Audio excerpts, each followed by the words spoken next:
Ready na ako. Yes. At syempre, nakasuot ako ng bota. Ayan. Ito nga pala yung pinagkakaabalahan namin ngayong mga panahon na to. Ang maglinis ng bangin para muling buhayin at makapagtanim. Kaya naman guys, sasama po ako sa kanya sa pagsilip sa laylayan. Sabi siya, gawa mo na ako ng hagdan eh.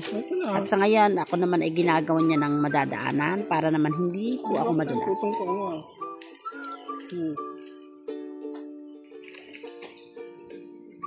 Ang lalayo ng pagitan. Oh, dudulas din ako. Pati siya, bago kang mausap na ako. Ayan guys. Papunta po kami sa ilog. Lumulusong po kami sa bangin. Ginagawa niya po ako ng hagdanan para hindi ako mahirapan lumusong kasi may pagkamatarik po ang aming lugar. Ayan guys, oh. Ayun po yung aming pwesto. Yun ang aming tambayan sa taas. So ito po yung bangin. Silipin po namin yung ginagawa doon sa ilog na riprap. Dito kami dati dumadaan. Ayan, ayan sa kapatid ko. Bahay namin dati nung mga bata pa kami. Ayan. Dito rin kami nadaan doon. Malimit din kami sa ilog. Dito kami naglalaba. Ayan. Ang laki na po ng pinagbago ng aming laylayan dito sa ilog.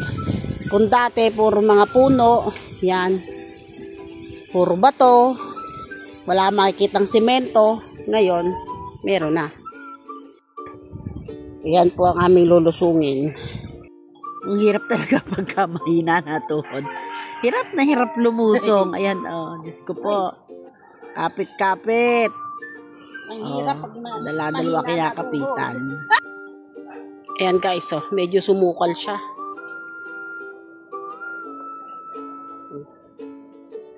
Pero ngayon, oh, unti-unti na siyang nahahawan.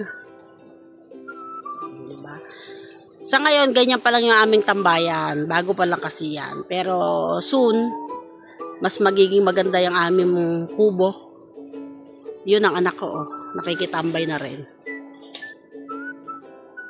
Yun, oh. Ha?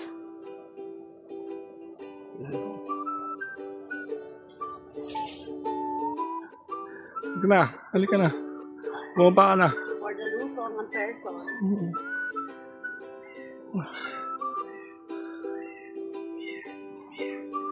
Grabe. Ano ka tumundo eh? Nung kaya ko lang, ay ayaw mo pa itong to. Eh, kapos yung pasok. Ayun o, napasok yung din. Ayan guys, oh, hindi nyo mahahalatang matarik yan, pero talagang matarik yan kasi hindi pa nga naaayos yan. At dyan nga pala ako dumaan. At yan ang makikita nyo ngayon dito sa laylayan, diba? Ang laki na talaga ng pinagbago. Biruin mo kung dati paglusong mo tubig na, wala kang makikitang semento ngayon. Dahil sa ilang taon na rin ang nakalipas, ayan na po ang ginagawa ngayon sa ilog.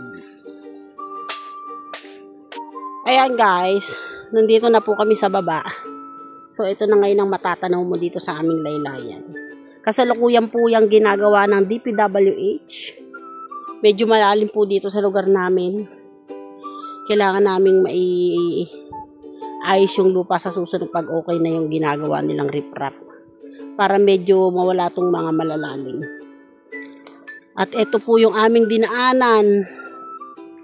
Para makarating po dito sa baba. Unti-unti po namin itong aayusin. Lalagyan po namin ng maayos na hakbangan. Para kahit magparito na kami dito, walang problema. At yung nakikita nyo mga sukal na yan, yan po ay aming hahawanin para magtuloy-tuloy na yung pagtatanim ng mga gulay, kung ano-ano pa. At balak din namin mag-alaga dito ng mga hayop sa laylayan. So ayan guys. Sinilip po namin ito ngayon. Lalo na po ako. Dahil matagal na panahon ko po itong hindi napuntahan. Bumilang din ng ilang taon. Simula nang mawala ang aking magulang. So hindi na po ako nakakapunta rito. Ngayon na lang po ulit. Salamat po sa aking partner Sa pamamagitan niya ay muling mabubuhay ang aming bangin. At parang katulad po ng aking papa, mahilig din po siyang magtanim at mag-alaga ng mga hayop. Yan. Di ba, mahal? Di ba? Bonifacio, mga dating ano.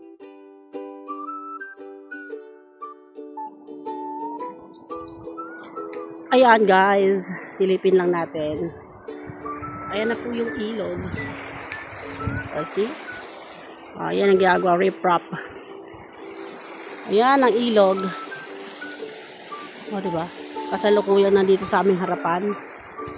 At ito po yung aming bahay, bangin. Ayan po.